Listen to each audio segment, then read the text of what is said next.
If you want any indication how much film culture has changed during my lifetime, take note that Michael Almereyda, whose work is now the province of VOD and week-long art house runs, he got really close to being a huge deal.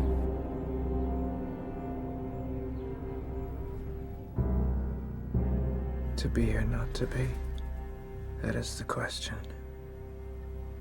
Whether 'tis nobler in the mind to suffer the slings and arrows of outrageous fortune, or to take arms against a sea of troubles, and by opposing, end them. That'd be a little like Zia Anger being offered a Marvel movie now.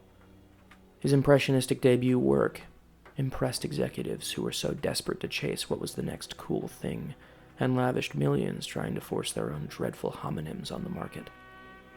Someone somewhere at Trimark got a look at Almereyda's gorgeous, strange, black-and-white post-punk vampire movie Nadia and said, okay, how about Mummies next? By the time the major studio Mummy movie apparently every studio had wanted got released, they'd taken Almereyda's $4 million Bram Stoker-inspired Irish bog witch movie and buried it. Quizzically fitting. Most who saw it were perplexed, but nothing buried shallow is hard to find.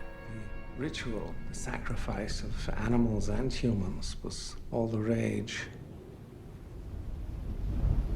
Records of her activities span almost 200 years, during which she never seemed to age.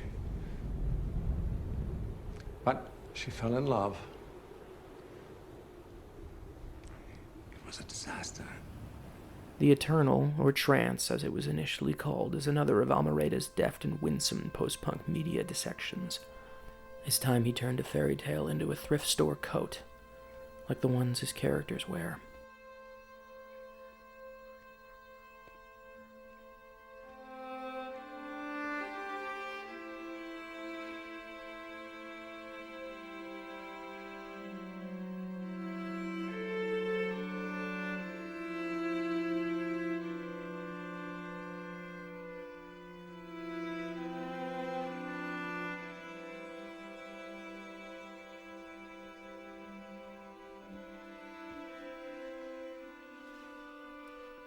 In the beginning of the world, the earth and the sky were one creature, and it was the hardest thing to tear them apart.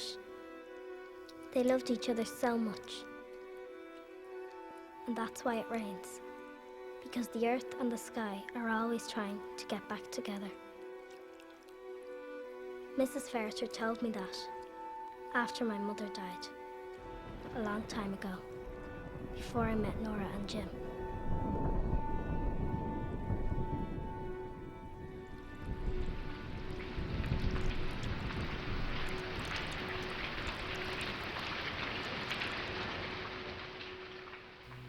The agony and trappings of modern life, of knowing our place at last in the continuity of time just as we discover life's meaninglessness, is rendered here as a battle with both an ancient creature and alcoholism.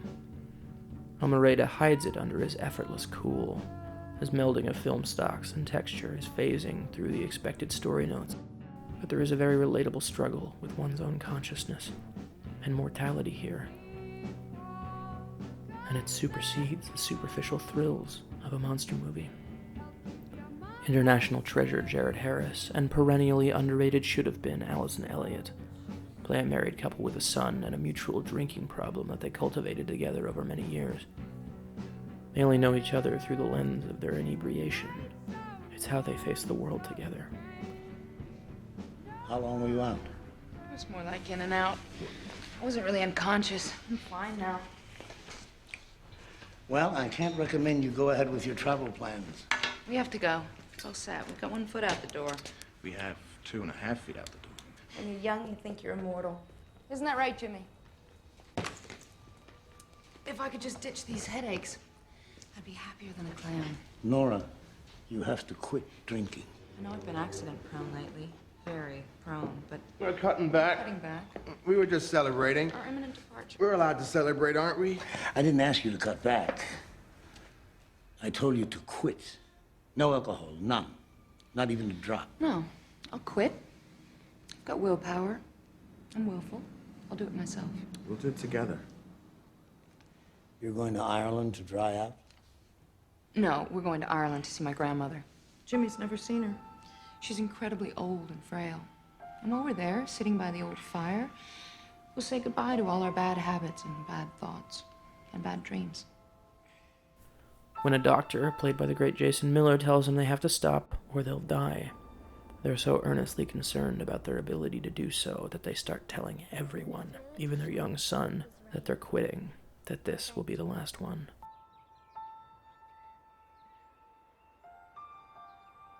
Well, you're close, but the road's twisty. It's faster as the crow flies. I haven't been home in ages, or at least 10 years. What about that trail of breadcrumbs you told me about? The wee birdies ate him. It's dead easy from here. You'll be there in half an hour. I'm hungry. We'll have a packet of crisps, please. And 2 pints of Guinness. Sure.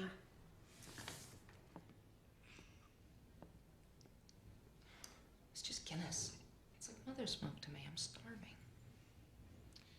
Jimmy, in much the same way that a spider is not an insect, but an animal, a pint of Guinness is not, strictly speaking, alcohol. It's food. We're quitting, honest. We'll be out of here any minute. Just a few sips and then straight to Grandma's house.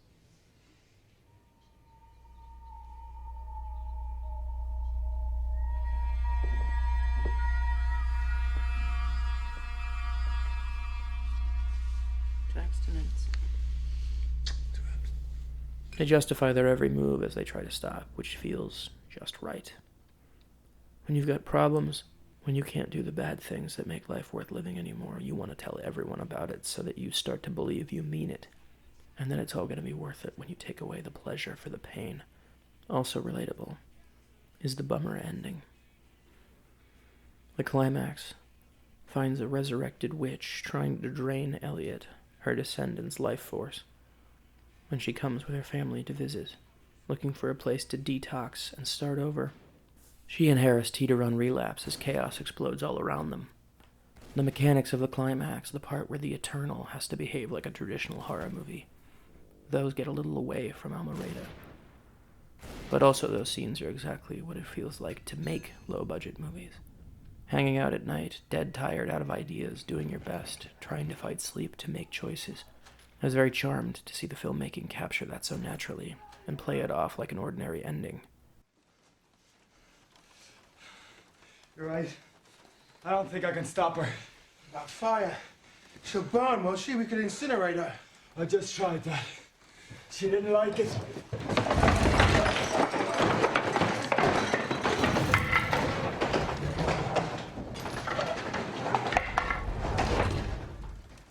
Is this your mother?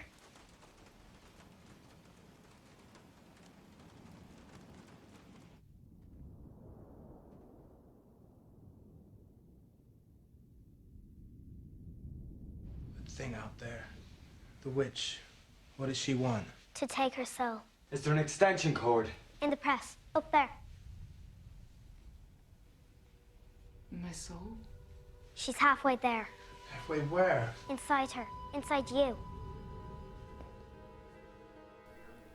The real ending is much more melancholy, in which it proves easier to just surrender than live without vices, as it so frequently does. The Eternal was not Almereda's breakthrough, and his ascent to the upper echelon of Hollywood outsiders was not to be. Instead, it became one more fascinating limb of the tree of obsessions he's nurtured his whole life. There's no more curious, nor more exacting student of human behavior and ways to record it than Almereda, and frequently there's no one as cool. The Eternal is a qualified success as an ordinary movie, but is one of the great tossed-off looks at communication, mutual destruction, and the pain of love. There's nothing qualified about it.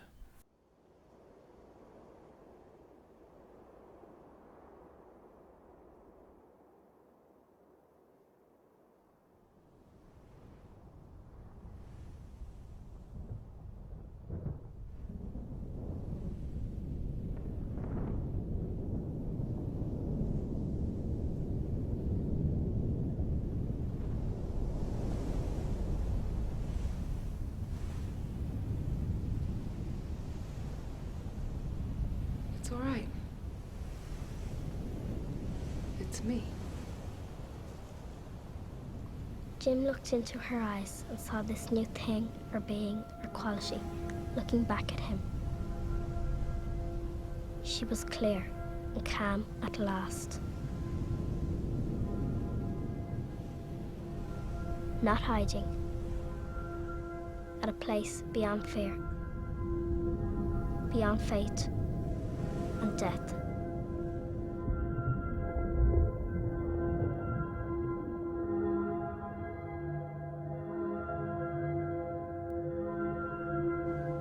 They were starting over.